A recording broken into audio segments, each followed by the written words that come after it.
സ്വാഗതം. ചടയമംഗലം റേഞ്ചിൽ വൻ പാൻ മസാല വേട്ട.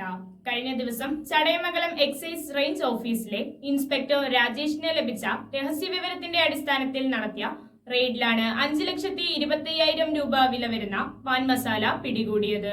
കഴിഞ്ഞ ദിവസം ചടയമംഗലം എക്സൈസ് റേഞ്ച് ഓഫീസിലെ എക്സൈസ് ഇൻസ്പെക്ടർ രാജേഷ് എ.കെയ്ക്ക് ലഭിച്ച രഹസ്യവിവരത്തിന്റെ അടിസ്ഥാനത്തിൽ റേഞ്ച് ഇൻസ്പെക്ടറുടെ നേതൃത്വത്തിൽ കഴിഞ്ഞ ദിവസം രാത്രി 1 മണി സമയത്ത് നടത്തിയ റെയ്ഡിൽ നിലമേൽ ഭാഗത്തു നിന്നും KL 22L 6790 പിക്കപ്പ് വാഹനത്തിൽ 19 ചാക്കുകളിലായി കടത്തിക്കൊണ്ടുവന്ന 5.25 ലക്ഷം രൂപ വില വരുന്ന 475 കിലോഗ്രാം പാൻ മസാല പിടികൂടി കേസെടുത്തു.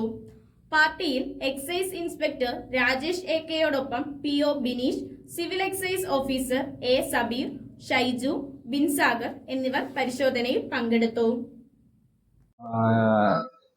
ഇന്നലെ അർദ്ധരാത്രി പെട്രോളിംഗ് നടത്തി വരവേ സ്പെഷ്യൽ പെട്രോളിംഗ് നടത്തി വരവേ രഹസ്യവിവരം ലഭിച്ചതിന്റെ അടിസ്ഥാനത്തിൽ പാൻ മസാലയും മറ്റ് നിരോധിത ഉൽപ്പന്നങ്ങളും കടത്തിക്കൊണ്ടു പോകുമെന്നുള്ള രഹസ്യവിവരം ലഭിച്ചതിന്റെ അടിസ്ഥാനത്തിൽ നിലമേൽ ഭാഗത്തും കുരിയോട് ഭാഗത്തും നടത്തിയ അന്വേഷണത്തിൽ പെട്രോളിങ്ങിന്റെ ഭാഗമായി നടത്തിയ അന്വേഷണത്തിൽ ഒരു വാഹനം പിക്കപ്പ് കണ്ടെത്തുകയും ആ പിക്കപ്പിൽ 19 ചാക്കുകളിലായിട്ട് നിരോധിത പാൻ മസാല 475 കിലോയോളം വരുന്ന നിരോധിത പാൻ മസാലകൾ പിടിച്ചെടുക്കുകയും അത് ഏകദേശം 5.25 ലക്ഷം രൂപയുടെ പാൻ മസാലയാണ് വരുന്നത്.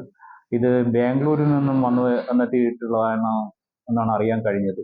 ഇത് തമിഴ്നാട്ടിലേക്ക് കയറ്റിവിടുന്നു എന്നാണ് അറിയാൻ കഴിഞ്ഞത്. ഇവര് പിക്കപ്പിൽ ഇങ്ങനെ കറങ്ങി നടന്നിട്ട് തമിഴ്നാട്ടിൽ നിന്നും വണ്ടി വരുന്ന സമയത്ത് ആ വണ്ടിയിൽ കയറ്റി വിടുക എന്നുള്ളൊരു ലക്ഷ്യമായിരുന്നു. ആ സമയത്താണ് നമ്മൾ ഈ പാൻ മസാല പിടികൂടിയത്. ഈ പിക്കപ്പിൽ നിന്നും